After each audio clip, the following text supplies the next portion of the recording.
Hello बच्चों, कैसे हो। आज हम आपके लिए लेके आए हैं कंसेप्ट ऑफ डाइलेक्ट्रिक्स। आज हम स्टडी करेंगे बेटा डाइलेक्ट्रिक्स क्या होते हैं, ससेप्टिबिलिटी क्या होती है, क्या इनमें रिलेशन होते हैं। इससे पहले हमने पढ़ा है अभी इलेक्ट्रिक चार्ज, इलेक्ट्रिक फील्ड और पोटेंशियल और इलेक्ट्रिक फोर्स। आज हम इसी से रिलेटेड बात करेंगे आप लोग इलेक्ट्रिक डाई इलेक्ट्रिक्स आपके क्या होते हैं। तो सबसे पहले बेसिक कंसेप्ट पे बात करते हैं डाइलेक्ट्रिक्स। तो डाइलेक्ट्रिक्स क्या होते हैं? The non-conducting material which do not have free electrons. The non-conducting material dielectric basically क्या होते हैं? इंसुलेटरी होते हैं, पर इनके पास एक प्रॉपर्टी होती है कि जब हम इसको एक्सटर्नल फील्ड अप्लाई करते हैं तो ये क्या हो जाता है? इंड्यूस्ड डाइपोल मोमेंट क्या करते हैं? ये प्रोड्यूस करते हैं, जो कि इंसुलेटर में ऐसा पॉसिबल नहीं होता।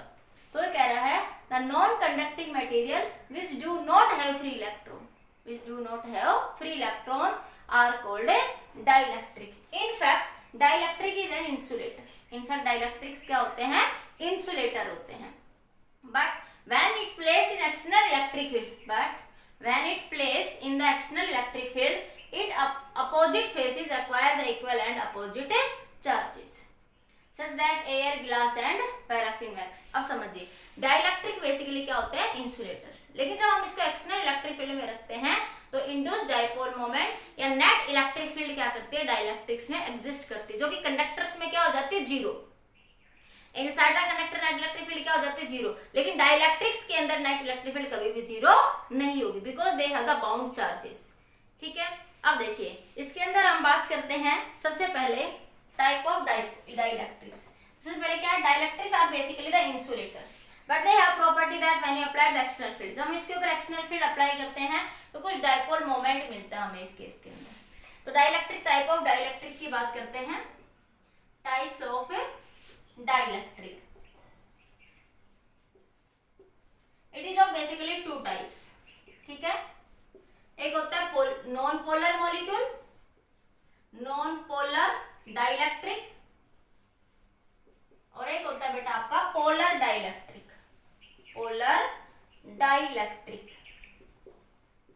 तो नॉन पोलर डाइलेक्ट्रिक्स का जिसके अंदर जिनमें एटम और molecule centre of positive charge coincide with the centre of negative charge, in that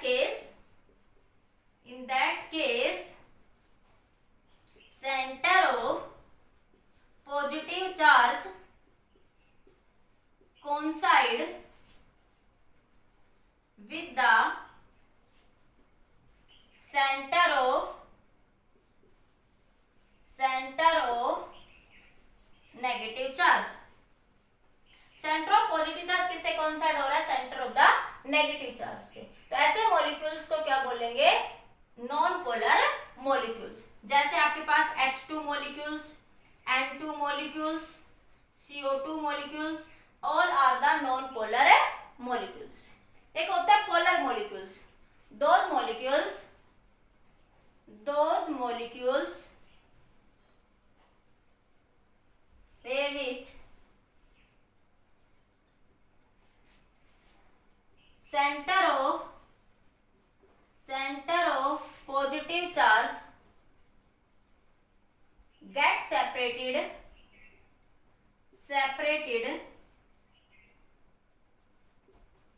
from the center of negative charge, जहां पे पॉजिटिव चार्ज जो है वो सेंटर से क्या डाइपोल मोमेंट बना रहा हो। तो डाइपोल मोमेंट का एक फिजिकल सिग्निफिकेंस भी बन जाता है कि what is the physical significance of dipole moment. तो डाइपोल मोमेंट का फिजिकल सिग्निफिकेंस क्या है? हमें ये बताता है कि कौन सा टाइप का मॉलिक्यूल्स पोलर है और कौन सा टाइप का मॉलिक्यूल्स आपके नॉन पोलर है। तो physical significance of dipole moment is that it tells the type of molecules, either it is polar और either it is non polar. अगर centre of positive charge negative charge से separated है तो उस type के molecules को क्या बोलते हैं? पोलर डाइलेक्ट्रिक्स या पोलर मॉलिक्यूल्स। ठीक है, जैसे हम कहें HCl, NaCl, CH3Cl, इस तरह के जो मॉलिक्यूल्स है all are the polar dielectrics. तो डाइलेक्ट्रिक्स बेसिकली द इंसुलेटर होते हैं, बट इनके अंदर एक प्रॉपर्टी होती है कि जब इसमें हम excess of extra electric field apply करते हैं तो दे गेट पोलराइज। तो ये क्या हो जाते हैं, पोलराइज हो जाते हैं। पोलराइज होने का मतलब इनके सेंटर ऑफ पॉजिटिव सेपरेट हो जाते हैं, किससे, सेंटर ऑफ द नेगेटिव से। तो क्या याद रखोगे, dielectrics are basically the insulator but we when apply the external field तो then they are get polarise. Example क्या है पोलराइजेशन का, air, glass, mica, paraffin, wax वगैरह क्या है, these are all dielectrics. Dielectrics basically दो टाइप के होते हैं आपके, नॉन पोलर डाइलेक्ट्रिक और पोलर। तो नॉन पोलर जिसके अंदर नेट डाइपोल मोमेंट हमेशा क्या रहेगा, जीरो। नेट डाइपोल मोमेंट हमेशा क्या रहेगा, जीरो। इसके अंदर नॉन पोलर में net dipole moment not equal to zero. इस केस के अंदर सेंटर ऑफ पॉजिटिव कोइंसाइड करेगा किससे, सेंटर ऑफ द नेगेटिव से। ठीक है, इसके लिए क्या, जैसे H2N2, क्योंकि पॉजिटिव नेगेटिव से सेपरेटेड ही नहीं तो डाइपोल मोमेंट ही नहीं होगा, ऑब्वियस सी बात है। डाइपोल मोमेंट हमेशा क्या हो जाएगा इस केस में आपका जीरो। इसमें पॉजिटिव सेपरेट हो जाता है किससे, नेगेटिव से, तो कुछ डाइपोल मोमेंट एग्जिस्ट करेगा जो जीरो नहीं होगा। तो पोलर में centre of positive centre of negative से कोइंसाइड होता है, और नॉन पोलर में centre of positive charge does not coincide with the centre of the negative charge. These are the two type of dielectrics. लिखिए बेटा, इतना समझ आया, लिख लीजिए जल्दी से। लिख लिया सबने,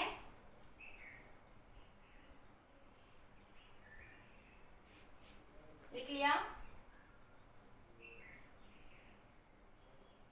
हो गया। अब आगे देखो, polarization of dielectrics. Polarization of the dielectrics, वैसे देखो पोलर कब बना, जो नॉन पोलर मॉलिक्यूल्स था, जो नॉन पोलर मॉलिक्यूल्स था, जब हमने उस पर एक्सटर्नल इलेक्ट्रिक फील्ड अप्लाई करी। जब नॉन पोलर मॉलिक्यूल्स था, जब हम उस पर एक्सटर्नल इलेक्ट्रिक फील्ड अप्लाई करी तो उसका पॉजिटिव किससे सेपरेट हो गया, नेगेटिव से। तो जब ये इलेक्ट्रिक फील्ड नहीं थी तो इसको बोला गया नॉन पोलर। जब हमने इसको इलेक्ट्रिक फील्ड अप्लाई करी तो पॉजिटिव सेपरेट हो गया किससे, नेगेटिव से, तो इसको बोला हमने पोलर। तो हम इसी की अब बात करेंगे, पोलराइजेशन ऑफ डाइलेक्ट्रिक्स। किसकी बात करेंगे, polarization of the dielectrics. Polarization of dielectrics. Polarization of dielectrics.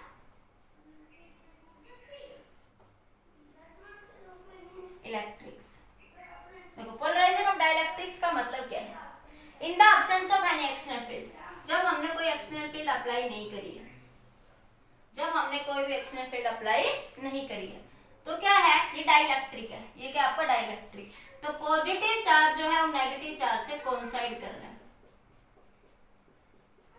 तो positive charge coincide with the negative charge, then positive charge coincide with the negative charge। ठीक है, in that case resultant electric field भी क्या है, zero, और net dipole moment भी हमेशा क्या होगा आपका, जीरो। जब इलेक्ट्रिक फील्ड, कोई भी इलेक्ट्रिक फील्ड आपने अप्लाई नहीं करी, in the absence of external electric field, in the absence of external electric field. ठीक है, when we apply the external field, जब हम एक्सटर्नल फील्ड क्या करेंगे, अप्लाई करेंगे। जब हम क्या करेंगे, एक्सटर्नल फील्ड क्या करेंगे, अप्लाई करेंगे। तो एक्सटर्नल फील्ड यहाँ पे कहीं आप अप्लाई करेंगे आप लोग, ई नॉट। ठीक है, तो यहाँ पे चार्ज कैसा होगा, मान लीजिए इधर चार्ज कैसा होगा, पॉजिटिव। इधर चार्ज कैसा होगा, प्लेट के ऊपर आपका पॉजिटिव, और इस वाली प्लेट पे चार्ज कैसा होगा, नेगेटिव। मतलब आपने कोई एनर्जी अप्लाई कर दी। ठीक है, उस सिचुएशन में क्या होगा, under the action of external field, ये क्या आपके एक्सटर्नल फील्ड, एक्सटर्नल फील्ड। तो इस फील्ड, इलेक्ट्रॉन क्या करेंगे, इस फील्ड के अपोजिट डायरेक्शन में मूव करेंगे।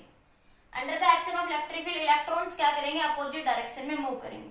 तो इधर कैसा चार्ज आएगा, नेगेटिव, इधर कैसा चार्ज आएगा, नेगेटिव।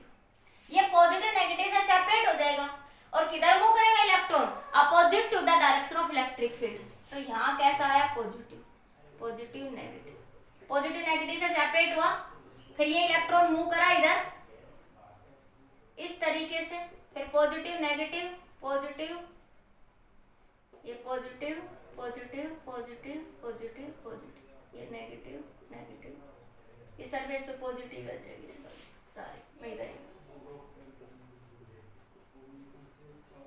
देखो कैसे, क्या कर रही हूँ, मैंने कहा जब फील्ड अप्लाई नहीं कर रखी थी तो ये पॉजिटिव नेगेटिव दोनों कौन साइड थे, जब आपने एक्सटर्नल फील्ड अप्लाई करी, मेटल इंसुलेटर के अंदर यही होता है, तो क्या हुआ कि ये पॉजिटिव, ये इलेक्ट्रॉन क्या करेगा, ये इलेक्ट्रिक फील्ड का ये पॉजिटिव होता है, ये कैसा होता है नेगेटिव, तो यही तो करा मैंने कि इस प्लेट पे पॉजिटिव चार्ज दे दिया और इस चार्ज पे कैसा दे दिया, एक्सटर्नल इलेक्ट्रिक फील्ड अप्लाई करने का मतलब यही तो हुआ कि आपने कोई बैटरी दे दिया, एनर्जी दे दी, या किसी भी सिचुएशन में आपने उसको रखा, तो क्या हुआ कि ये पॉजिटिव क्या होगा, इस opposite to the direction of electric field move करेगा, तो इस पे कैसा चार्ज आ जाएगा, ये इलेक्ट्रॉन कहाँ जाता है, opposite to the direction of electric field, तो ये इलेक्ट्रॉन इधर मूव करेगा, तो यहाँ पे चार्ज कैसा वैकेंसी क्रिएट हो जाएगी, पॉजिटिव, जो इलेक्ट्रॉन्स मूव करेगा तो वो होल क्रिएट करेगा, तो इसी तरह यहाँ पे ये इलेक्ट्रॉन इधर मूव करेगा तो यहाँ कैसा चार्ज आ जाएगा, पॉजिटिव। ठीक है, तो देखो ये बीच वाले जो पॉजिटिव और नेगेटिव है, ये वाले ये एक दूसरे को कैंसिल कर देंगे, क्योंकि अपोजिट में डायपोल मोमेंट बनाएंगे, ये एक दूसरे के इफेक्ट को क्या कर देंगे, कैंसिल कर देंगे, ये डायपोल्स एक दूसरे के इफेक्ट को क्या कर देंगे, यहाँ पे कैंसिल कर देंगे, तो सिर्फ आपके पास क्या बचेगा, यहाँ पे इस तरीके से ये बचेगा, ये पॉजिटिव है, ये डाइलेक्ट्रिक थी, और यहाँ पे कैसा था, ये नेगेटिव चार्ज, तो यहाँ पे कैसा चार्ज आ गया, इस सरफेस पे नेगेटिव, और इस सरफेस पे कैसा चार्ज आ गया, पॉजिटिव, तो ये एक्सटर्नल इलेक्ट्रिक फील्ड अप्लाई करी, ठीक है, और ये इंड्यूस्ड चार्ज की वजह से इलेक्ट्रिक फील्ड प्रोड्यूस हुई, लेकिन कंडक्टर में क्या होता है कि जितनी एक्सटर्नल फील्ड होती है उतनी ही क्या होती है, इंटरनल फील्ड होती है, लेकिन डाइलेक्ट्रिक्स कंडक्टर में इलेक्ट्रॉन्स फ्रीली मूव करते हैं, इसलिए वो थोड़ी सी फील्ड अप्लाई करते हैं, उतने ही अपोजिट डायरेक्शन फील्ड बनाते हैं, लेकिन डाइलेक्ट्रिक्स में चार्ज बंधे हुए होते हैं, इसलिए नेट इंड्यूस्ड इलेक्ट्रिक फील्ड इसके अंदर एग्जिस्ट करेगी, इसलिए जो नेट इलेक्ट्रिक फील्ड आएगी आपकी डाइलेक्ट्रिक्स में वो क्या आएगी, ई एक्सटर्नल माइनस ई इंड्यूस्ड, कितनी आएगी वो नेट इलेक्ट्रिक फील्ड आपकी, ई एक्सटर्नल माइनस ई इंड्यूस्ड।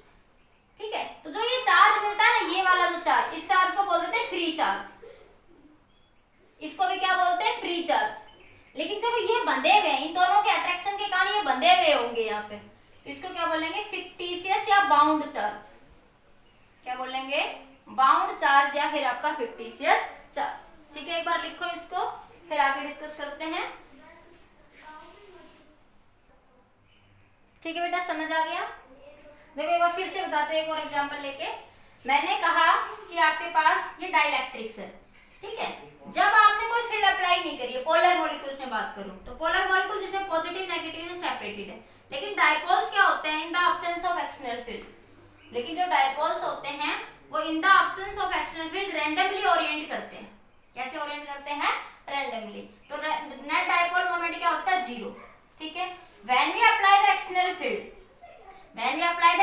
फील्ड, लेकिन जैसे मैं एक्सटर्नल अप्लाई फील्ड करूंगी तो dipoles are arranged in the direction of applied field, तो डायपोल्स क्या हो जाते हैं, in the direction of applied field क्या हो जाते हैं, अरेंज हो जाते हैं। इन दो बातों को मैं दो तरीके से कह रही हूँ, फिर से समझिए, मैंने कहा पोलर और नॉन पोलर, पोलर के अंदर क्या होता है, सेंटर ऑफ पॉजिटिव कोइंसाइड कर रहा है सेंटर ऑफ नेगेटिव से, नॉन पोलर में पॉजिटिव नेगेटिव से कोइंसाइड नहीं करता। ठीक है, तो नॉन पोलर मॉलिक्यूल्स में क्या होते हैं, जब आपने कोई फील्ड अप्लाई नहीं करी, जब आपने कोई भी फील्ड अप्लाई नहीं करी, in the non-polar molecule when does not apply any external field, in the non-polar molecules, इधर बनाती हूँ पर, in the non-polar molecules when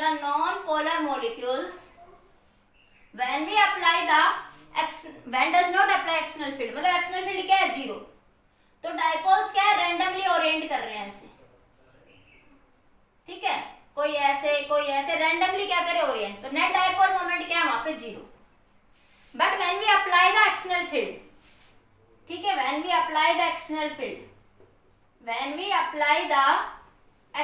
field when external field not 0 या when we apply the external field, तो dipoles are arranged in the direction of applied field, तो क्या लिखोगे, in the absence of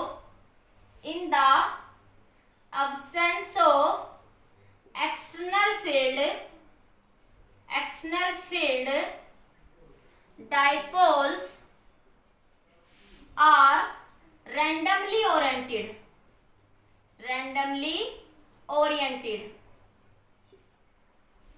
when we apply the but when we apply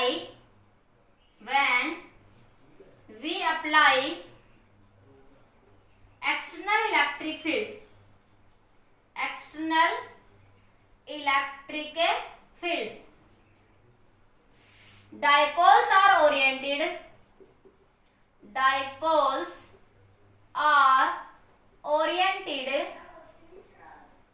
or move in the direction of applied field. So net dipole moment not equal to 0. तो situation में net dipole moment जो है आपका 0 नहीं होगा। ठीक है, अब मेरी बात सुनो। अब इस चीज को मैंने क्या समझाया कि आपके पास कई बार ऐसा भी लिखा होगा, मैंने कहा कि जब आपने कोई एक्सटर्नल फील्ड अप्लाई नहीं करी थी, कि पोलराइजेशन ऑफ डाइलेक्ट्रिक्स की बात कर रहे हो, और क्या पढ़ रहे हो, पोलराइजेशन ऑफ डाइलेक्ट्रिक्स, तो आपने कहा सेंटर ऑफ पॉजिटिव कोइंसाइड कर रहा है किससे, सेंटर ऑफ नेगेटिव, इसे तो नॉन पोलर कहा था आपने। बात तो वही है, तब भी नेट डाइपोल मोमेंट क्या आपका 0 है। जैसे मैं CO2 में कहूं CO2, तो C ये आपके पास O, ये आपके पास 2। ठीक है, तो क्या होगा इस सिचुएशन में जब कोई फील्ड अप्लाई नहीं होगी, कैसा है, CO2 नॉन पोलर है, जब आपके पास कोई एक्सटर्नल फील्ड अप्लाई नहीं है तो डाइपोल्स क्या कर रहे हैं, रैंडमली ओरिएंट कर रहे हैं, तो नेट डाइपोल मोमेंट क्या है 0। लेकिन जब आप क्या अप्लाई करेंगे एक्सटर्नल फील्ड, ये डाइपोल्स क्या होंगे, इन द डायरेक्शन ऑफ फील्ड क्या कर जाएंगे, अरेंज हो जाएंगे। तो सिचुएशन में नेट डाइपोल मोमेंट आपका 0 नहीं होगा, कुछ इंड्यूस्ड डाइपोल मोमेंट क्या करेगा, एग्जिस्ट करेगा। In that situation some induced dipole moment is exist. अब इस बात को यहाँ देखिए, अब मैंने क्या कहा कि पहले डाइपोल्स ऐसे अरेंज थे, ठीक है, अब आपने जब एक्सटर्नल फील्ड अप्लाई की, कोई बैटरी लगा दी, एक्सटर्नल फील्ड का मतलब कोई बैटरी लगा दी, ठीक है, तो देखो जब आपने एक्सटर्नल फील्ड अप्लाई की तो एक्सटर्नल फील्ड की डायरेक्शन क्या इधर है ना, ये क्या है, क्योंकि यहाँ पे डाइपोल्स क्या रैंडमली चार्जेस जो है पॉजिटिव नेगेटिव से कोइंसाइड हो रहे हैं, तो क्या होंगे इस एक्सटर्नल फील्ड के कारण। ठीक है, या मैं कहूँ इंड्यूस्ड वर्ड क्यों कह रही हूँ वो भी बता देती हूँ, मैं जो कह रही हूँ वो भी समझना। मैंने कहा इलेक्ट्रॉन किधर मूव करेंगे, opposite to the direction of electric field, तो देखो एक्सटर्नल फील्ड इधर अप्लाई करी आपने, तो जो ये नेगेटिव चार्जेस है ये इधर मूव करेंगे इस साइड में, तो जब नेगेटिव चार्ज इधर आएगा तो इधर पॉजिटिव आएगा, ये नेगेटिव इधर मूव करेगा, इधर पॉजिटिव होल छोड़ देगा, इधर ये नेगेटिव इधर मूव करेगा, इस सरफेस पे कैसा आ जाएगा पॉजिटिव चार्ज, और इस सरफेस पे कैसा चार्ज आ जाएगा नेगेटिव। इसी चीज को मैं ये भी तो कह सकती हूँ ना, देखो एक बार थोड़ी सी बात, लैंग्वेज का डिफरेंस है, बाकी मैं बात एक ही कह रही हूँ, ये पॉजिटिव ये नेगेटिव, जब आपने इसको एक्सटर्नल फील्ड में रखा, ठीक है, ये पॉजिटिव नेगेटिव, तो इस सरफेस पे कैसा चार्ज था पॉजिटिव, और इस सरफेस पे कैसा चार्ज था नेगेटिव। एक्सटर्नल फील्ड का मतलब ये है तुमने कोई सी बैटरी लगाई है, किसी का ये कंडक्टर है, ठीक है, तो देखो इस पॉजिटिव के कारण इस ये पहले न्यूट्रल है ना, अंदर नेट चार्ज क्या है 0, अंदर नेट चार्ज कैसा आपका 0 है ना, तो क्या होगा इस पॉजिटिव के कारण ये इसके नेगेटिव इलेक्ट्रॉन्स को अपनी तरफ खींच लेगा बाय इंडक्शन। ये पॉजिटिव और जो नेगेटिव चार्ज कोइंसाइड कर रहे थे, तो ये पॉजिटिव चार्ज इलेक्ट्रॉन्स को ड्यू टू द इंडक्शन अपनी तरफ खींचेगा।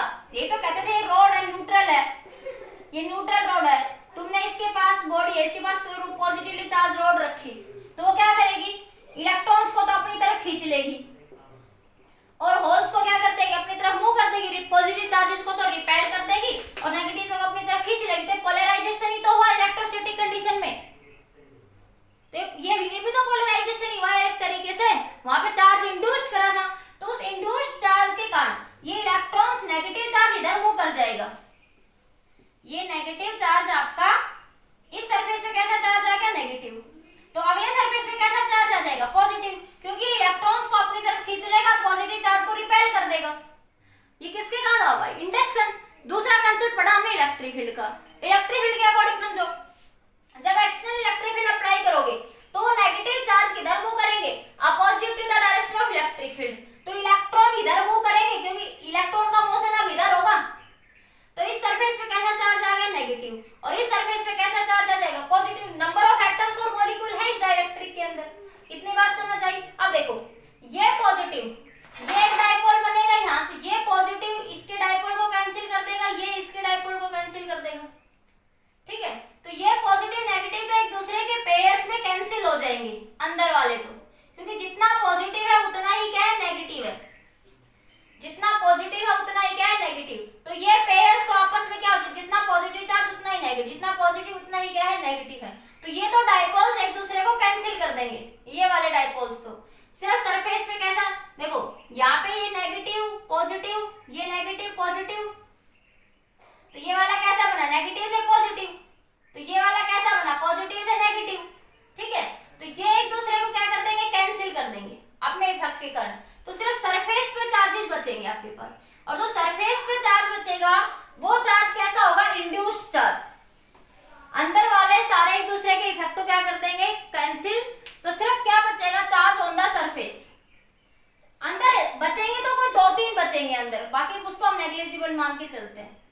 तो इंडक्शन के कारण इस सरफेस पे चार्ज कैसा आ गया पॉजिटिव, जब हमने इसको एक्सटर्नल फील्ड में रखा, और इस सरफेस पे कैसा चार्ज है positive due to the induction, और ये कैसा चार्ज आपका नेगेटिव। अब मैंने क्या कहा कि इस सरफेस के ऊपर जो चार्ज है इसको फ्री चार्ज कहेंगे, फ्री चार्ज, क्योंकि ये चार्ज फ्री है, इससे इलेक्ट्रॉन्स फ्रीली इधर से इधर मूव कर रहे हैं आपके पास। ठीक है, लेकिन ये इसके साथ अट्रैक्शन से अट्रैक्टेड है, इन दोनों में अट्रैक्शन है, बंधा हुआ है ये चार्ज। जब तक ये पॉजिटिव रहेगा ये नेगेटिव यहाँ टिका रहेगा, दोनों में अट्रैक्शन बना रहेगा, इसलिए इस चार्ज को या इस चार्ज का नाम क्या दिया बाउंड चार्ज, क्या बोलेंगे बाउंड चार्ज, और इसका भी नाम क्या आपका फ्री चार्ज। दूसरा बोलेंगे इसको इंड्यूस्ड चार्ज, क्या बोलेंगे इंड्यूस्ड चार्ज। ठीक है, तो अंदर वाले जो नेगेटिव पॉजिटिव है वो तो एक दूसरे के इफेक्ट को यहाँ पे कैंसिल कर देंगे, और सिर्फ कहाँ पे सरफेस पे चार्जेस क्या होंगे आपके यहाँ पे बचेंगे under the effect of external field. तो ये आपका क्या होगा, देखो पहली सिचुएशन में क्या थे कि पॉजिटिव नेगेटिव कोइंसाइड कर रहे थे।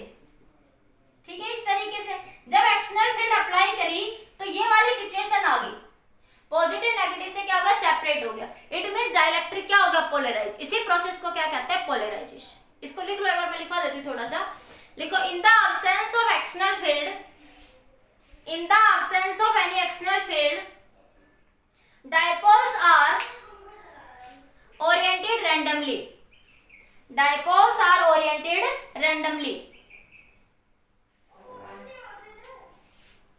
so net dipole moment is 0, so net dipole moment is 0, but when we apply the external field,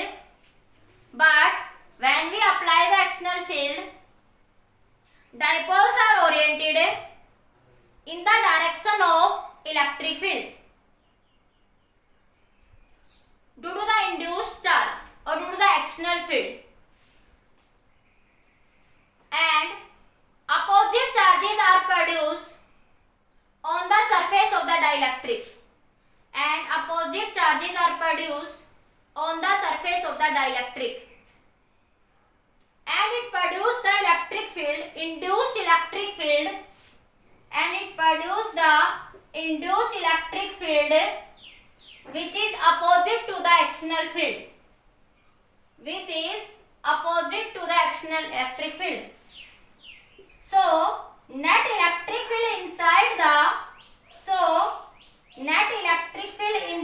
the dielectric is E external minus E induced, E external minus E induced, or E external minus E polarized, induced कह दो या polarized electric field कह दो। अब आपके मन में question आ रहा होगा कि कंडक्टर में तो क्या हो जाते हैं जीरो, क्योंकि कंडक्टर में जब एक्सटर्नल फील्ड लगाते हैं कंडक्टर के अंदर चार्जेस क्या होते हैं फ्रीली मूव करते हैं, इसलिए वो अपोजिट डायरेक्शन में इंड्यूस्ड इलेक्ट्रिक फील्ड उतनी ही बनाते हैं जितनी की एक्सटर्नल फील्ड होती है।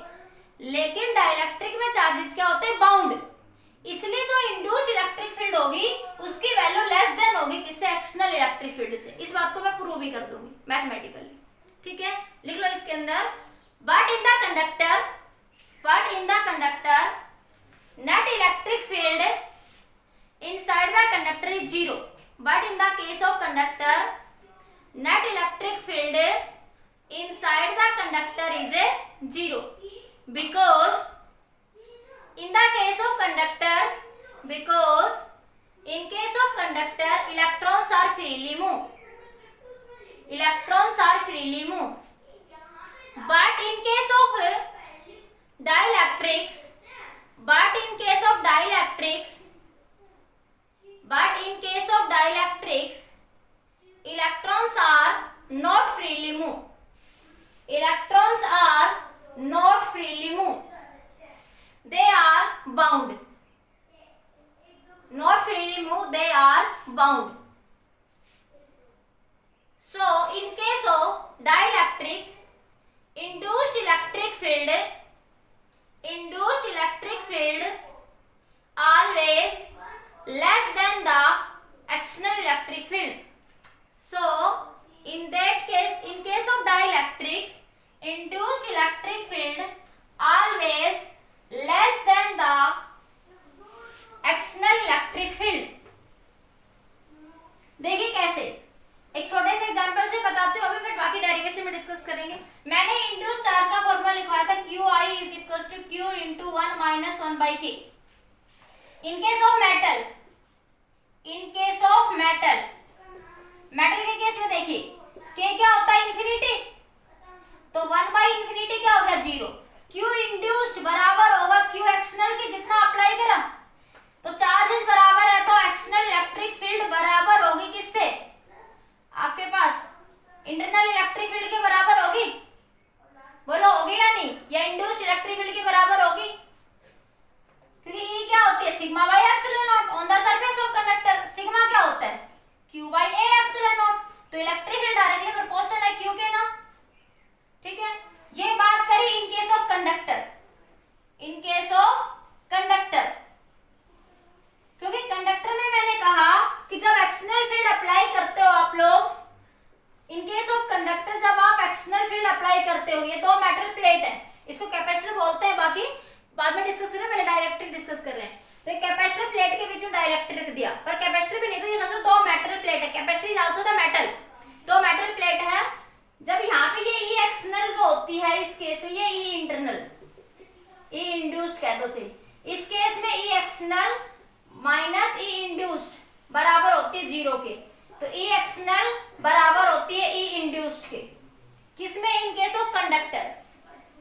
लेकिन in case of metal dielectric, dielectrics की वैल्यू में क्या होगा, QI is equals to Q into 1 minus 1 by K।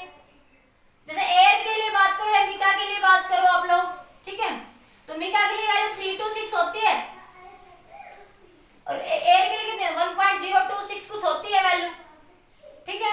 तो इस केस में QI बराबर है Q1 minus 1 by 3, तो क्या बना, हमारे 3 ले लेते हैं, Q1 minus 3 minus 1 by 3 कितना बना, 2 by 3 into Q, ठीक है।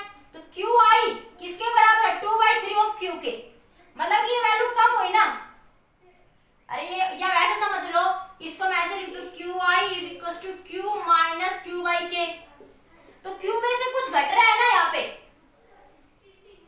Q में से कुछ वैल्यू घट रही है ना, तो इंड्यूस्ड इलेक्ट्रिक फील्ड कम होगी ना Q से, मतलब QI जो है वो लेस देन है किससे, Q से, तो induced electric field less than होगी किससे, E एक्सटर्नल फील्ड से, in case of dielectric, in case of dielectric. So मैंने कहा in case of dielectric net electric field किसके बराबर होगी, E external minus E induced, E external minus E induced. मैंने दोनों रीजन दिए कि inside the conductor net electric field 0 क्यों हो जाते, तो आप कहेंगे मेटल के केस में डाइलेक्ट्रिक कांस्टेंट क्या होता है, इंफिनिटी, ठीक है। जो आपने पढ़ा हुआ डाइलेक्ट्रिक कांस्टेंट K की वैल्यू क्या होती है, एप्सिलॉन बाई एप्सिलॉन नोट, या आप कह सकते हो F नोट बाई FM, यही पढ़ा हुआ है ना अभी, ये तो याद है सबको। तो K क्या कहलाता है, डाइलेक्ट्रिक कांस्टेंट, और एप्सिलॉन क्या बताता है, मीडियम को। तो एक कंडक्टर है तो उसके लिए क्या सिचुएशन, कंडक्टर के लिए केस में मीडियम वैल्यू क्या होगी, इनफाइनाइट, इनफाइनाइट, तो ये इंड्यूस्ड लेस देन होगा कि एक्सटर्नल बराबर होगा इंड्यूस्ड के, तो इसलिए वहां पे नेट इलेक्ट्रिक फील्ड इनसाइड क्या बन जाती है, 0।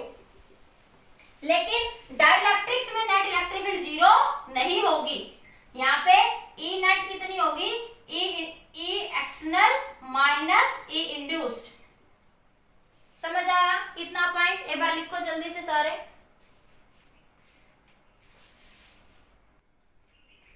हो गए बच्चों, समझ आ गया ये कंसेप्ट आप सबको?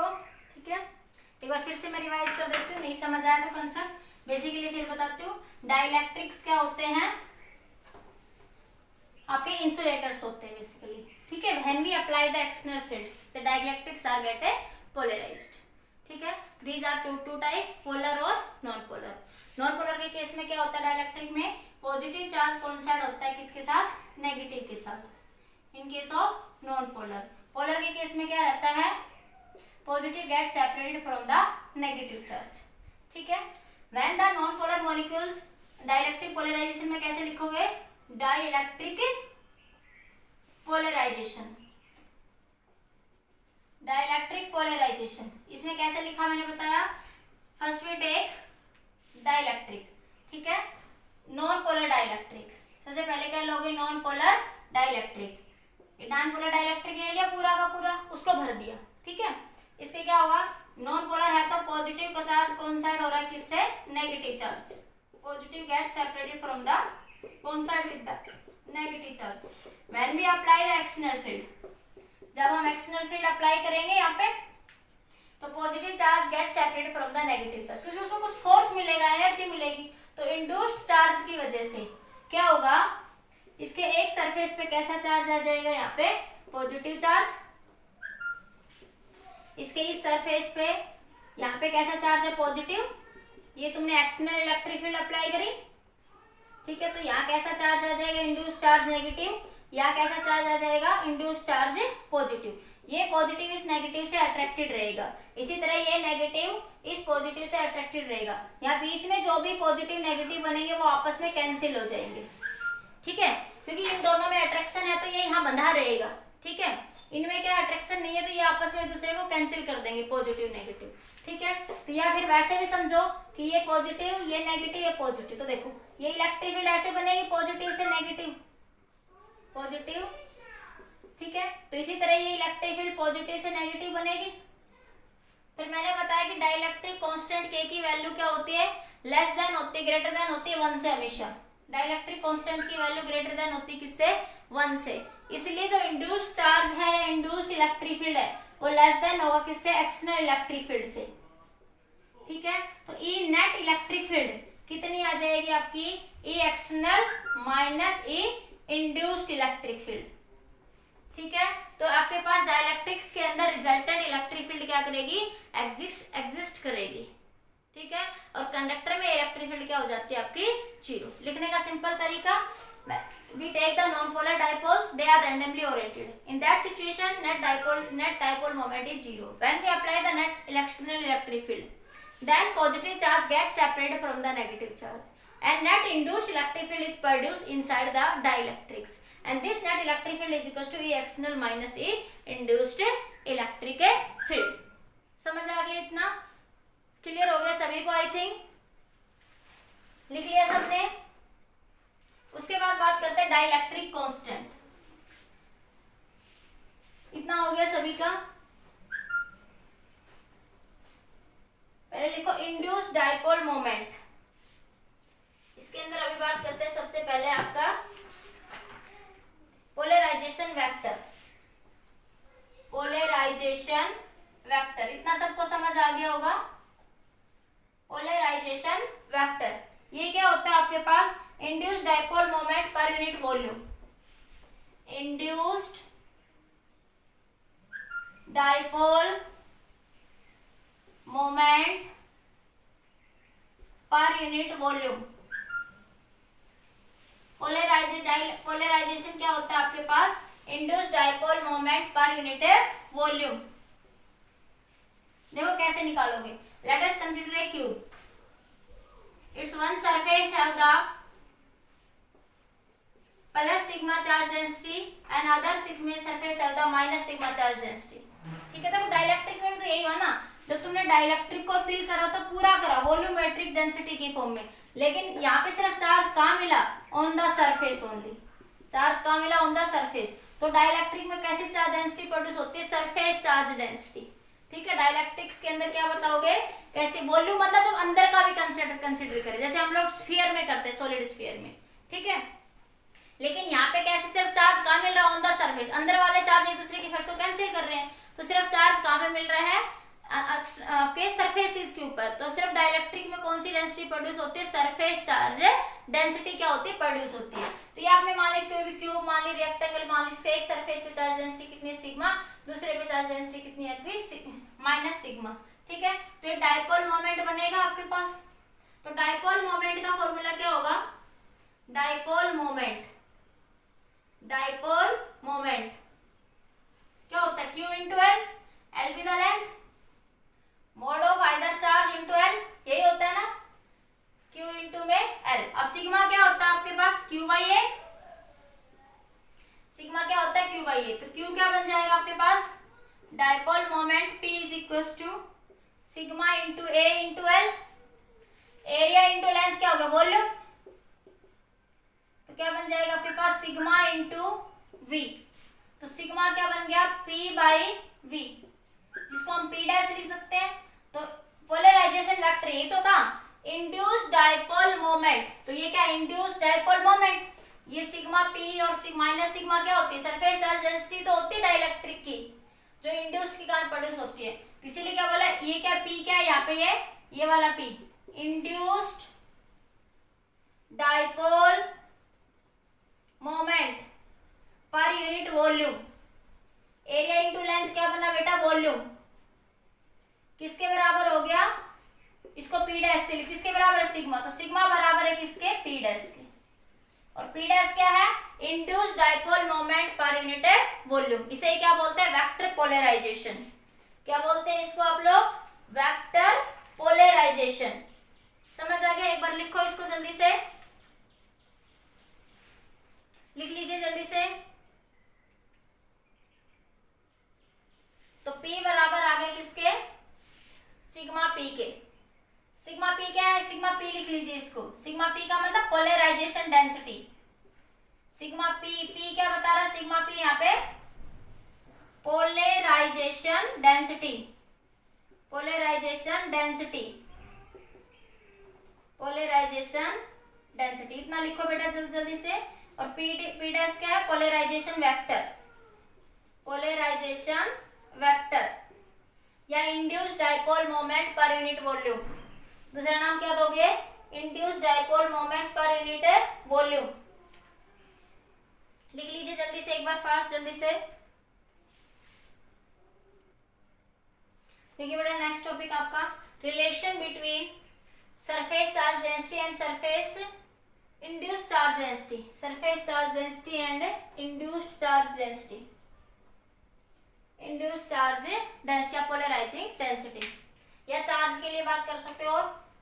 Relation between surface charge and induced charge, relation कैसे निकालो, देखो ये डाइलेक्ट्रिक था, इसके ये सरफेस कैसा होता है, पॉजिटिव, और ये कैसा होता है आपका नेगेटिव। तो यहाँ पे चार्ज कैसा आ जाएगा, नेगेटिव, और यहाँ पे चार्ज कैसा आ जाएगा आपका, पॉजिटिव, ठीक है। तो आपने क्या कहा, इंड्यूस्ड इलेक्ट्रिक फील्ड इसके अंदर प्रोड्यूस होगी, और वो इंड्यूस्ड इलेक्ट्रिक फील्ड हमेशा लेस देन होगी किससे, पोलराइजिंग डेंसिटी से, ठीक है। तो ये applied electric field E not कह दिया आपने, इंड्यूस्ड को क्या लिख दिया, ई आई। तो नेट इलेक्ट्रिक फील्ड क्या बनी आपकी, ई नॉट माइनस ई आई, या ये ई एम कह दिया आपने। तो के क्या होता है आपके पास, dielectric constant F naught by F M, electric field force की फॉर्म में, इलेक्ट्रिक फील्ड की फॉर्म में लिखा होगा तो क्यू ई बाई क्यू आ जाएगा आपके पास। तो के क्या होगा, E naught by E M, electric field की फॉर्म में। तो ई एम को क्या लिख सकते हो, ई नेट इलेक्ट्रिक फील्ड क्या आ गई, ई नॉट बाई के। और एक्चुअल में जो ये इलेक्ट्रिक फील्ड प्रोड्यूस हो रही है, नेट इलेक्ट्रिक फील्ड यहाँ पे between the dielectrics, between the dielectrics जो नेट इलेक्ट्रिक फील्ड प्रोड्यूस हो रही है वो क्या प्रोड्यूस हो रही है, sigma by epsilon not into के, या ई नॉट बाई के। Between the plates electric field क्या प्रोड्यूस होती है, सिग्मा बाई एप्सिलॉन नॉट, या ये कह दो सिग्मा की वैल्यू क्यू बाई ए, तो या ई नॉट बाई के, ठीक है। तो नेट इलेक्ट्रिक फील्ड कितनी प्रोड्यूस हो रही है यहाँ पे, अरे ये नहीं समझ आएगा, ये समझ आ रहा है, के क्या होगा, ई नॉट बाई ई, तो ई क्या हो जाएगा, ई नॉट बाई के, ये तो समझ आता है, ठीक है। तो नेट इलेक्ट्रिक फील्ड क्या प्रोड्यूस हो जाएगी, ई नॉट बाई के। तो ये लिख दिया मैंने। Electric field between the plates क्या होती है, sigma by epsilon not. Electric field between the plates पीछे पढ़ के आए, सिग्मा बाई एप्सिलॉन नॉट। जब एक चार्ज सरफेस डेंसिटी कैसी हो, पॉजिटिव, दूसरी कैसी हो आपकी नेगेटिव, तो बिटवीन द प्लेट्स जो इलेक्ट्रिक फील्ड प्रोड्यूस होगी वो कितनी होगी आपके पास, sigma by epsilon naught on the surfaces. तो ई आई क्या होगा, sigma P by epsilon naught, और ई नॉट क्या होगा, सिग्मा बाई एप्सिलॉन नॉट, जो एक्सटर्नल इलेक्ट्रिक फील्ड है ई नॉट, ठीक है। तो इनको पुट कर दो, यहाँ से k को इधर मल्टीप्लाई कर दे, k इंटू ई नोट, k इंटू आई बराबर ई नोट, ई नोट को मैं इधर ले, बाकी सबको इधर ले गई, तो क्या है E naught k minus 1 k into E I. ठीक है, कुछ नहीं करा मैंने, सिंपल मैंने इस रिलेशन को यूज करा है यहाँ पे, सिंपल सिर्फ मैंने इतने से कैलकुलेशन करी। मैंने सिर्फ EM की वैल्यू जो नेट इलेक्ट्रिक फील्ड होती है डाइलेक्ट्रिक कांस्टेंट से, उसकी वैल्यू ई नोट बाई के रख दी मैंने। ठीक है, इसको सोल्व करा तो E इंड्यूस्ड इलेक्ट्रिक फील्ड क्या आई, ई नोट इंटू के माइनस 1 इंटू के। ठीक है, इसको सोल्व करने के बाद ये सोल्व कर लेंगे अरेंज करके। अब यहाँ से E क्या होती है, सिग्मा बाई एप्सिलॉन नॉट, और EP भी क्या हो जाएगी, sigma P by epsilon naught. ये इंड्यूस्ड इलेक्ट्रिक फील्ड या पोलराइजेशन इलेक्ट्रिक फील्ड, और E नोट कितनी है, sigma naught by epsilon naught surface charge density. ठीक है, तो EI क्या बन गया, sigma I is equal to क्या आ गया आपके पास, एप्सिलॉन नॉट से k minus 1 by K into sigma. इसी तरह QI क्या आ जाएगा, सिग्मा I की वैल्यू QI बाई A होता है, सिग्मा क्या होता है Q बाई A, तो Q बाई A से A क्या हो जाएगा, कैंसिल। ठीक है, तो इंड्यूस्ड चार्ज जो ये चार्ज प्रोड्यूस हुआ, इंड्यूस्ड चार्ज किसके बराबर होगा, एक्सटर्नल चार्ज Q इंटू के माइनस 1 बाई के। ठीक है, तो ये रिलेशन आ जाएगा between surface charge density and induced charge density. ये सरफेस चार्ज डेंसिटी थी सिग्मा, और ये क्या है, इंड्यूस्ड चार्ज डेंसिटी। ये इंड्यूस्ड चार्ज और ये आपका surface charge on the body. ठीक है, तो ये resultant electric field between the plates हमारी नेट क्या प्रोड्यूस होगी, ई नोट माइनस ई आई। ठीक है, तो ये रिलेशन आ गया between the induced charge and surface charge, और या induced surface charge density and induced surface charge density और सरफेस चार्ज डेंसिटी के बीच में एक आ गया आपका एक रिलेशन आ गया। लिखिए एक बार फटाफट, कुछ भी नहीं करा, सिर्फ मैंने इस रिलेशन को सोल्व कर दिया सिंपलीफाइड फॉर्म में। लिखिए जल्दी से इस रिलेशन को, फिर आगे बात करते हैं। लिखो जल्दी से, समझ आ गया होगा आई थिंक सबको। देखिए बेटा, नेक्स्ट टॉपिक है आपका इसी के अंदर मॉलिक्यूलर पोलराइजेबिलिटी एंड ससेप्टिबिलिटी। तो इसमें सबसे पहले इसमें डिफरेंस पढ़ते हैं, फिर इनके मैथमेटिकल कंसेप्ट समझाऊंगी कैसे होता है। तो सबसे पहले बात करते हैं इसमें dielectric polarization. Dielectric polarization it determine the ability of a material to get polarized. Dielectric polarization क्या बताता है, ability of a material to get a polarized, मतलब ये बता के मटेरियल की एबिलिटी है कि वो पोलराइज होगा या नहीं होगा। ये कौन बताता है, आपका डाइलेक्ट्रिक पोलराइजेबिलिटी, कि मटेरियल की क्या एबिलिटी है कि वो पोलराइज होगा या नहीं होगा। इस एबिलिटी को कौन बताता है, पोलराइजेशन। ससेप्टिबिलिटी क्या बताती है, dielectric susceptibility determine the extent to which material can be polarized. Material can be polarized, कि मटेरियल किस एक्सटेंट तक पोलराइज होगा। पोलराइजेबिलिटी बता रही है कि मटेरियल पोलराइज होगा या नहीं होगा। ससेप्टिबिलिटी बता रही है अगर वो पोलराइज होगा तो किस हद तक पोलराइज होगा, किस हद तक या कितना वो पोलराइज आपका होगा, वो कौन बताएगा, आपका susceptibility. Dielectric susceptibility determine the extent to which material can be polarized in the presence of electric field, in the response of electric field। दूसरा एक डिफरेंस है, polarisability is the microscopic level quantity. ये एक microscopic level की quantity है। It gives the link between induced dipole moment of atom, ions and molecules and the local electric field created by the dipoles of moving charge in opposite direction to the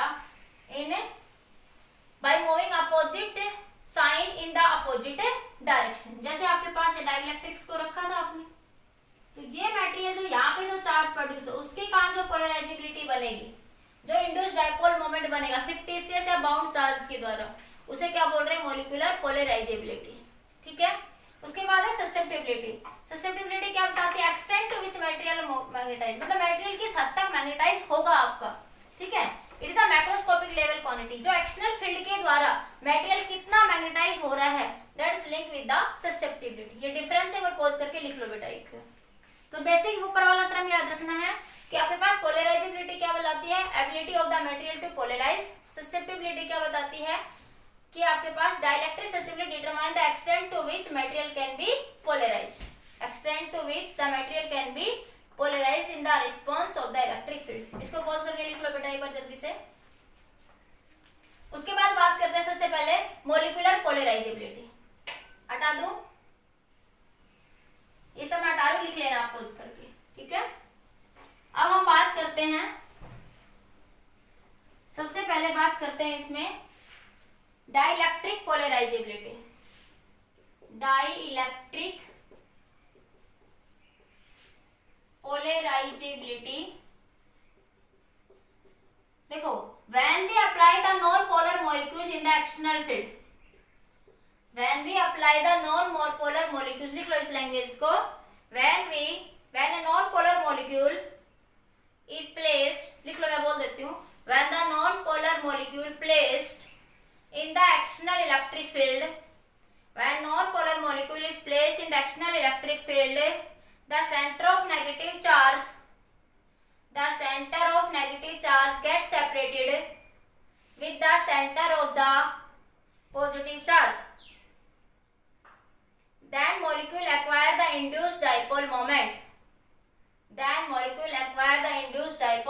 वो ये कह रहा है कि जब non polar molecules को जब हम लोग एक्सटर्नल इलेक्ट्रिक फील्ड में रखते हैं, ठीक है, तो क्या होता है कि जब एक्सटर्नल फील्ड आपने अप्लाई करी इस पे, तो centre of positive charge get separated with the centre of the negative charge.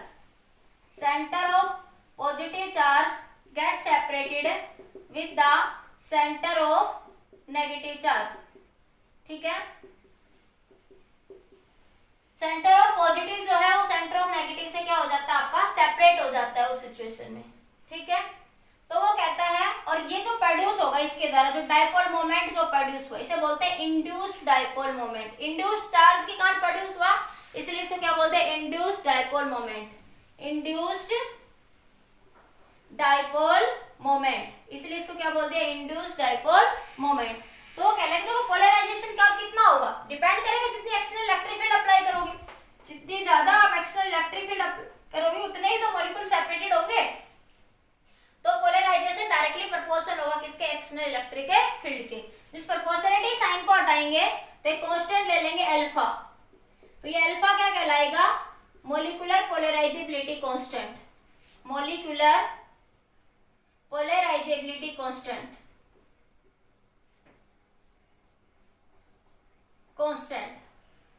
ठीक है।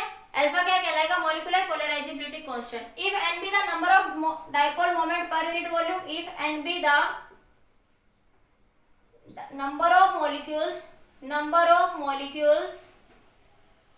पर यूनिट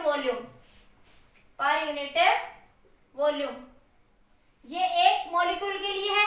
अगर नंबर ऑफ मॉलिक्यूल्स है तो n से क्या कर दोगे, मल्टीप्लाई, तो P is equal to n alpha E, तो P क्या बन जाएगा, n अल्फा ई। अल्फा का डायमेंशन फॉर्मूला क्या होगा, L क्यूब। अल्फा का डायमेंशन फॉर्मूला क्या हो जाएगा आपका, L क्यूब। तो अल्फा क्या है, मॉलिक्यूलर पोलराइजेबिलिटी कांस्टेंट, ठीक है। n क्या बता रहा है, induced dipole moment per unit volume. एक बार लिखो इसको फटाफट जल्दी से। n क्या बता रहा है यहाँ पे आपके पास, induced dipole moment per unit volume.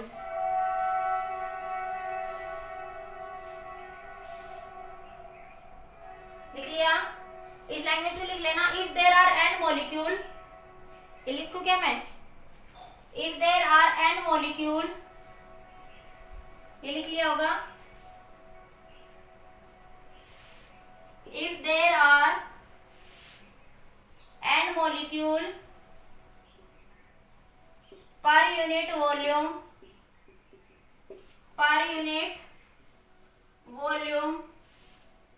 of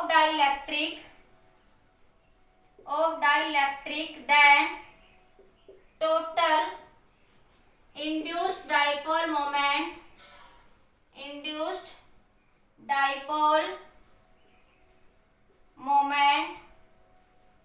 per unit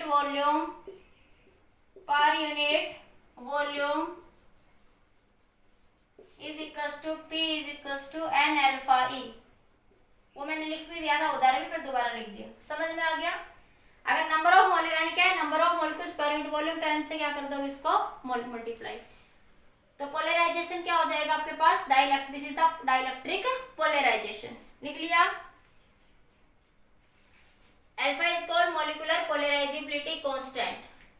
alpha is called molecular polarisability constant, ठीक है। क्लियर हो गया, हटा दूं, लिख लो तो जल्दी लिख लो, पॉज करके लिख लेना। उसके बाद बात करते हैं ससेप्टिबिलिटी।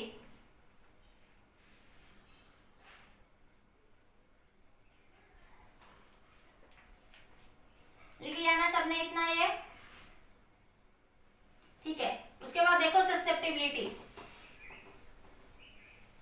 वही है कि पोलराइजेशन जो है डायरेक्टली प्रोपोर्शनल होगा इंटेंसिटी ऑफ इलेक्ट्रिक फील्ड के।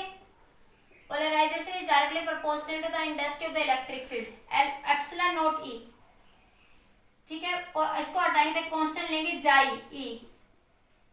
एप्सिलॉन नॉट से यहाँ क्यों मल्टीप्लाई करा, क्योंकि जाई ई क्या है, ससेप्टिबिलिटी, डायमेंशन लेस क्वांटिटी है। तो जाई ई को डायमेंशन लेस बनाने के लिए इसको हमने एप्सिलॉन नॉट से क्या करेंगे, मल्टीप्लाई करेंगे। तो पोलराइजेशन जो है वो डायरेक्टली प्रोपोर्शनल होगा किसके, इलेक्ट्रिक फील्ड इंटेंसिटी के। पोलराइजेशन इज डायरेक्टली, देखो पोलराइजेशन का मतलब पॉजिटिव चार्ज किससे सेपरेट हो गया, नेगेटिव चार्ज से। तो जितनी एक्सटर्नल फील्ड अप्लाई करेंगे उतना ही तो पोलराइजेशन होगा ना। और कितने किस मीडियम में हो रहा है, एयर में हो रहा है, तो उसके लिए क्या लिख दिया मैंने, एप्सिलॉन नॉट, ठीक है। उस प्रोपोर्शनलिटी साइन को हटाने के लिए क्या लिखता है, कांस्टेंट। वो कांस्टेंट क्या बता रहा है, ससेप्टिबिलिटी। और ये ससेप्टिबिलिटी क्या बताएगी आपको कि how is the extent to which material are magnetized, the extent to which material are magnetized, कि मटेरियल किस हद तक मैग्नेटाइज होगा, तो उसे क्या बोला आपने, ससेप्टिबिलिटी। तो जाई ई क्या बन गई, P अपॉन में epsilon not into E.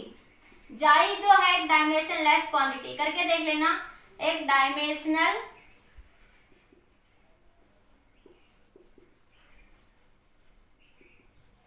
Less quantity है। जाई ई जो है वो क्या है, एक डायमेंशन लेस है क्वांटिटी होती है आपके पास, ठीक है। लिख लीजिए जल्दी से एक बार इसको।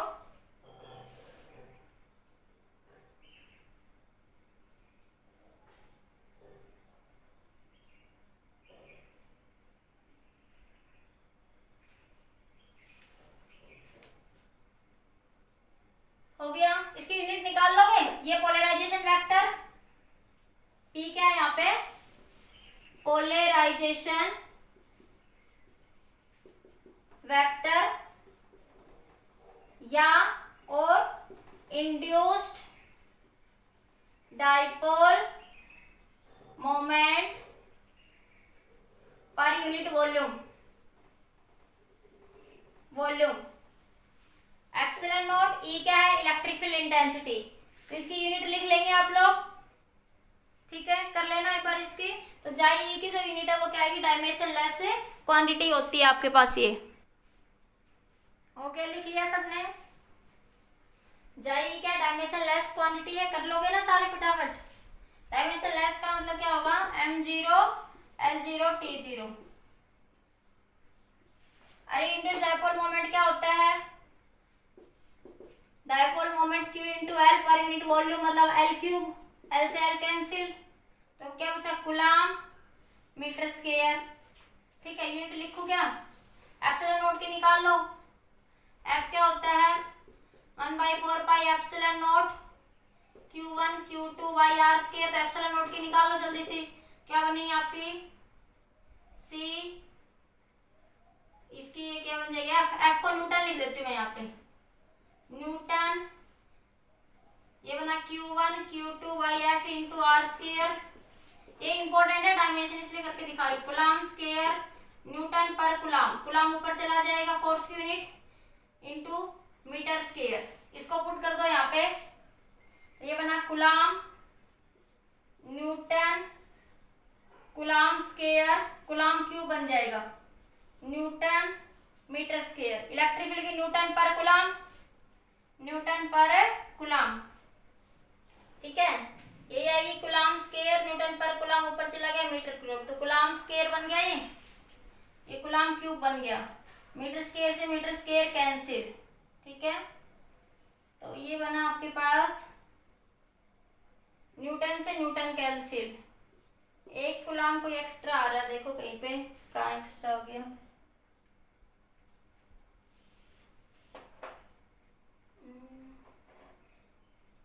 दोबारा से खोल लो क्या इसको क्या लिख सकते हैं, Q square newton metre square, newton per coulomb होगा, तो कुलाम चला गया ये, तो ये आया सी क्यूब न्यूटन मीटर स्क्वायर। तो ये सी क्यों आ रहा है भाई मेरा, ये देखो कहीं क्या मिस्टेक हो रही है आपकी।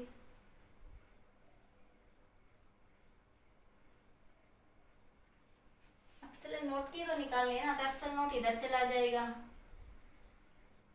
के Q1 Q2 by are square, force की ये बन जाएगी, ठीक है।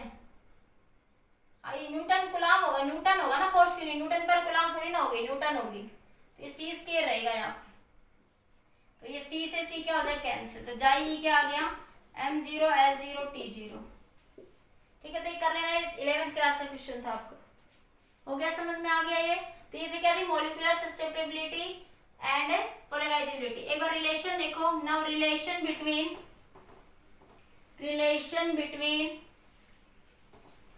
susceptibility and dielectric constant, relation between susceptibility and dielectric constant, इन दोनों में रिलेशन निकालना आपको। देखो आपने पढ़ा था अभी कि डाइलेक्ट्रिक स्लैब के बीच में रिजल्टेंट इलेक्ट्रिक फील्ड कितनी होगी आपके पास, E is equal to E naught minus E I. E naught क्या थी, external electric field, E I के आपकी इंड्यूस्ड इलेक्ट्रिक फील्ड, ठीक है। तो E is equal to E naught minus E I, ठीक है। अब आपके पास ई आई को क्या लिख सकते हो आप लोग, ई आई कह दो या ई पी कह दो, sigma P induced electric field क्या बन जाएगी, sigma I by epsilon naught. और अभी प्रूव करवाया था मैंने कि पी क्या होता है, induced dipole moment per unit volume, ठीक है। तो इंड्यूस्ड डाइपोल मोमेंट क्या करवाया था मैंने, अभी क्यूब वाला जो कंसेप्ट करवाया था, दोबारा से बता रही हूँ एक बार, उसमें स्टार्टिंग में करवाया था लेक्चर के मैंने, तो मैंने कहा था ये प्लस सिग्मा डेंसिटी, ये माइनस सिग्मा डेंसिटी, तो डाइपोल मोमेंट क्या हो जाएगा, Q इंटू एल, ठीक है। तो सिग्मा क्या होता है, Q बाई ए, तो Q क्या हो जाएगा, सिग्मा इंटू ए, तो P क्या बन गया, सिग्मा ए इंटू एल, तो P किसके बराबर आ गया, सिग्मा इंटू वी, पुट कर दो यहाँ पे sigma into V, induced dipole moment आ गया sigma into V, sigma into V divide by V, V volume से वॉल्यूम कैंसिल, तो P बराबर है किसके, सिग्मा के, सिग्मा इंड्यूस्ड है ये, किसके लिए बात करें, सिग्मा इंड्यूस्ड। तो सिग्मा आई की जगह में क्या लिख सकती हूँ, P by epsilon naught, induced dipole moment per unit polarization को बताता है ये। और अभी पोलराइजेशन क्या निकाला आप लोगों ने, एप्सिलॉन नॉट जाई ई इंटू ई निकाला है, ठीक है। तो यहाँ पुट करो E is equal to E naught को उधर रख लो, E प्लस ई आई बराबर ई नोट हो जाएगा। तो यहाँ से मैं इसको लिख लिया, उधर से लिख लो जल्दी से ये, फिर मैं डायरेक्ट पुट कर रही हूँ, रिलेशन में करवा चुकी थी पहले भी, ठीक है। तो ये बन जाएगा आपके पास, तो क्या बन जाएगा, E naught is equal to E plus में ई आई, और ई आई की वैल्यू कितनी थी, ई की वैल्यू ई नोट बाई के थी, तो E naught is equal to E naught plus E I क्या है, P by epsilon naught, P by epsilon naught, अरे sigma I by epsilon naught होगा, और सिग्मा आई की जगह क्या लिख सकते हो, पी लिख सकते हो, अभी बताया सिग्मा आई बराबर होगा पी के, तो ई नोट बराबर E naught plus P by epsilon naught, E naught बराबर ई नोट, पी की वैल्यू कितनी है, एप्सिलॉन नोट जाई E into E by epsilon naught, epsilon naught से एप्सिलॉन नोट कैंसिल, तो ये बन जाएगा E naught is equal to E naught by K, ये ई नोट बाई के है भाई, यहाँ पे मैंने क्या करा था, यहाँ पे ये ई प्लस ई आई बराबर ई नोट, तो ये ई नोट बाई के आएगा यहाँ पे, ई नोट बाई के, ई नोट बाई के प्लस जाई ई इंटू में ई, ठीक है। इसको लिखो एक बार, फिर आगे सोल्व करते हैं।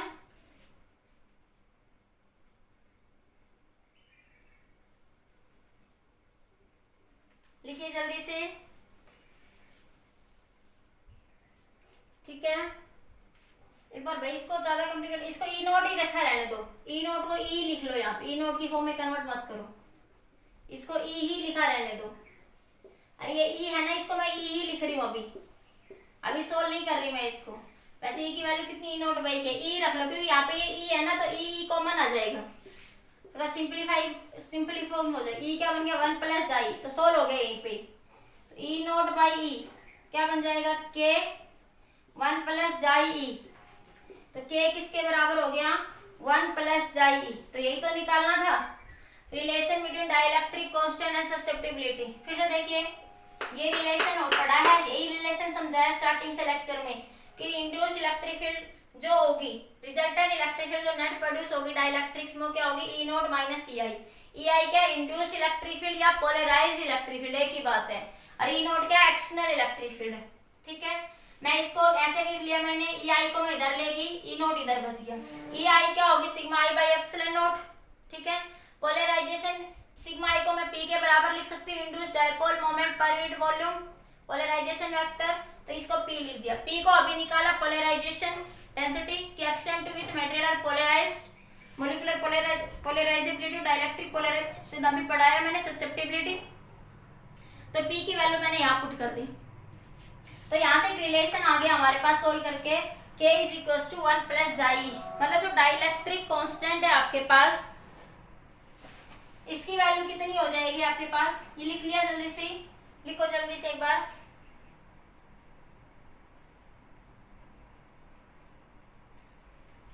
लिखो from this relation we conclude that, from this relation we conclude that K is equals to 1 plus chi e. From this relation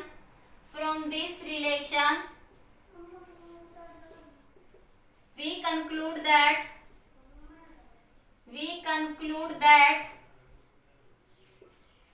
कि आपके पास जो K है, K की वैल्यू ऑलवेज ग्रेटर देन 1 होगी। The value of K is always greater than 1 for the empty space, for empty space मतलब खाली space, खाली vacuum की बात करूं, वहां पे जाई ई क्या हो जाएगा आपके पास 0।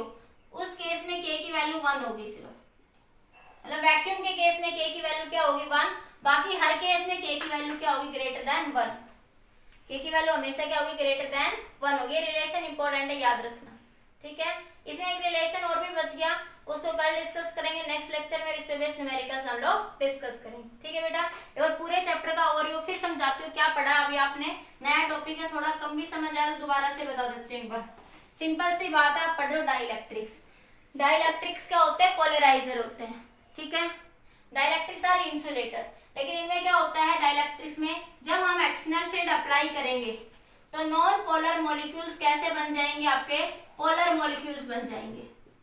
नॉन पोलर मॉलिक्यूल्स कैसे बन जाएंगे, आपके पोलर मॉलिक्यूल्स। ठीक है, इस सरफेस पे कैसा चार्ज आ जाएगा पॉजिटिव, इस पे कैसा आ जाएगा नेगेटिव, बिकॉज यहाँ पे चार्ज बाउंड होते हैं, इसलिए जितना फोर्स लगाएंगे उतने इलेक्ट्रॉन सेपरेट नहीं होंगे, उससे कम इलेक्ट्रॉन सेपरेट होंगे। मान लिया कि जो ये चार्ज थे ये कितने थे 100 थे, तो ये आपके पास 80 ही प्रोड्यूस होंगे। इंड्यूस चार्ज कितने प्रोड्यूस होंगे आपके 80 ही प्रोड्यूस, क्योंकि ये बाउंड है तो इनको तोड़ने में फोर्स अलग अलग लगेगा अलग सिचुएशंस में, इसलिए यहाँ पे उतना चार्ज प्रोड्यूस नहीं होगा। तो देखो ये induce electric field direction positive से नेगेटिव बन गई, एक इंड्यूस फील्ड की डायरेक्शन यहाँ पे। ठीक है, इस ये इलेक्ट्रिक फील्ड कितनी एक्सटर्नल, तो ई जो नेट आई वो कितनी आ गई, ई एक्सटर्नल माइनस ई इंड्यूस्ड, ई एक्सटर्नल माइनस में ई इंड्यूस। अब देखो आपने पूरे डाइलेक्ट्रिक्स को डाला भरा हुआ है, लेकिन चार्ज सिर्फ कहाँ मिलेगा, on the surface only, volumetric charge नहीं मिलेगा, सिर्फ सरफेस चार्ज डेंसिटी। यहाँ माइनस सिग्मा मिलेगा तो यहाँ कितना मिलेगा प्लस सिग्मा। ये चार्जेस आपस में अपने इफेक्ट्स को कैंसिल कर देते हैं यहाँ पे, क्योंकि ये तो इस फोर्स से अट्रैक्शन ज्यादा है इन पे, तो ये यहाँ बंधे हुए हैं, यहाँ अट्रैक्शन नहीं है, तो एक दूसरे के कोलैप्स होके ये एक दूसरे के अट्रैक्शन इंडेक्स इफेक्ट को यहाँ रैंडमली ओरिएंट करके क्या कर देंगे, खत्म कर देंगे यहाँ पे। तो सिर्फ चार्जेस कहाँ बचेंगे, ऑन द सरफेस ओनली। तो यहाँ पे चार्ज कैसा है पॉजिटिव, तो इस सरफेस पे चार्ज कैसा होगा नेगेटिव, इस सरफेस पे नेगेटिव होगा, तो इस सरफेस पे चार्ज कैसा होगा आपका पॉजिटिव। तो it is the basic concept of dielectric. Dielectric दो टाइप के होते हैं, पोलर और नॉन पोलर। नॉन पोलर में क्या होता है कि पॉजिटिव नेगेटिव से कोइंसाइड होता है, और पोलर में क्या होता है पॉजिटिव नेगेटिव से सेपरेट हो जाता है। ठीक है, जब आपके पोलर मॉलिक्यूल्स को किसी एक्सटर्नल फील्ड में रखा जाता है तो they are oriented in the direction of applied field. पहले तो ये रैंडमली ओरिएंट हो रहे हैं आपके पास नॉन पोलर मॉलिक्यूल्स, जब इनको किसी एक्सटर्नल फील्ड में अप्लाई करते हैं तो they are oriented in the direction of applied field. Polar का एग्जांपल हो जाएगा HCl NaCl, नॉन पोलर का एग्जांपल हो जाएगा H2N2 और CO2 आपके। ठीक है, उसके बाद आप लोगों ने निकाला induced dipole moment per unit volume. उसके बाद आप लोगों ने क्या पढ़ा इस टॉपिक में, पोलराइजेशन वेक्टर। पोलराइजेशन वेक्टर क्या होता है, induced dipole moment per unit volume होता है आपके पास, ये आपने प्रूव कर लिया। उसके बाद आप लोगों ने एक रिलेशन निकाला, मॉलिक्यूलर पोलराइजेबिलिटी क्या होगी, alpha E, N number of molecules per unit volume के लिए। इसी तरह इंड्यूस्ड डाइपोल मोमेंट ससेप्टिबिलिटी के केस में क्या हो जाएगा, जाई ई एप्सिलॉन इनटू ई हो जाएगा, इसे बोलेंगे ससेप्टिबिलिटी, को बोलेंगे पोलराइजेबिलिटी। फिर आप लोगों ने एक रिलेशन निकाला K = 1 + जाई ई। इससे पहले एक रिलेशन निकाला सिग्मा i = सिग्मा 1 माइनस में 1/k, या QI = Q 1 माइनस में 1/k। ठीक है, तो ये इंड्यूस्ड चार्ज या सरफेस चार्ज डेंसिटी के बीच में ये रिलेशन आप लोगों ने निकाल लिया। ठीक है, कल हम डाइलेक्ट्रिक स्ट्रेंथ पढ़ेंगे, एक रिलेशन और पढ़ेंगे थोड़ा IIT के हिसाब से, और उससे न्यूमेरिकल्स डिस्कस करेंगे। आज के लिए बेटा इतना ही।